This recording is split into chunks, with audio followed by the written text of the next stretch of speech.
ဒီနေ့လုံးမဲ့ပရဏာမကလက်ကိုစန္ဒီမုဒရာလို့ခေါ်တယ်စန္ဒီမုဒရာဆိုတဲ့ဥစ္စာကဒီလက်ကိုဘယ်ပဲလက်ကိုလက်ကလေးလက်တကြွယ်လက်ကလေးလက်မထိတ်ထိထားတယ်ညာဘက်လက်ကိုလက်တကြွယ်လက်မထိတ်ထိထားတယ်ဒီပုံစံအတိုင်းထားရတယ်တော့ခန္ဓာကိုယ်ထဲမှာအစစ်ကလေးတွေဆိုတဲ့ဥစ္စာဥပမာဒီတော့ချိုးတယ်ဒါအစစ်ပဲဒီလက်ချိုးတယ်ဒါအစစ်ပဲအဲ့လိုအစစ်ကလေးပေါင်း360ရှိတယ်အဲ့ဒီအစစ်ကလေးတွေဂျားတွေထဲမှာလေဝင်လို့ရှိရင်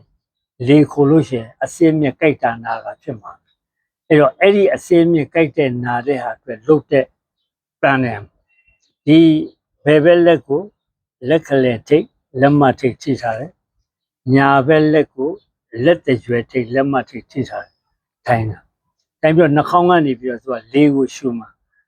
နှာခေါင်းကနေလေကိုရှူတဲ့အချိန်မှာ4စက္ကန့်နှာခေါင်းနှစ်ပတ်စလုံးကနေရှူမှာ4စက္ကန့်ရှူပြီးရင်4စက္ကန့်အောင့်ထားမယ်အောင့်ထားပြီးလို့ရှိရင်8စက္ကန့်ထုံးမယ်1အချိုး2အချိုး2အဲ့တော့အဲ့ဒီ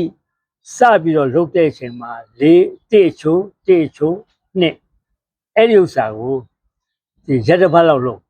စတဲ့အချိန်မှာ4စက္ကန့်ရှူမယ်4စက္ကန့်အောင့်မယ်4စက္ကန့်ထုံးမယ်8စက္ကန့်ထုံးမယ်အဲ့ဒီမှာသူကရက်တစ်ပတ်လောက်နေလို့ရှိရင်ဒီဥစ္စာကို1ချိုး1ချိုး2ပဲ9-10လောက်ပါလို့မှားထားတယ်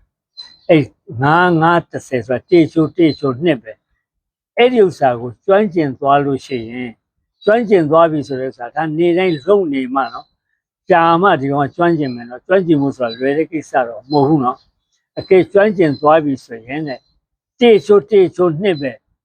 8-16လောက်ပါလို့မှာထားတယ်အမြဲတမ်းအတွက်8-16ဆိုတဲ့ဥစ္စာလွယ်တဲ့ကိစ္စတော့မဟုတ်ဘူး8စက္ကန့်ရှူမယ်8စက္ကန့်အောင့်မယ်16စက္ကန့်ထုံမှာအဲ့တော့ဒီနိုင်ကိုချပြီးတော့သေချာလုပ်ပြီးဆိုရင်ခက်မယ်နော်အဲ့တော့ကျွန်တော်အခုဒီမှာတော့4-8ကိုပဲလုပ်မယ်နော်3ချိန်လုံး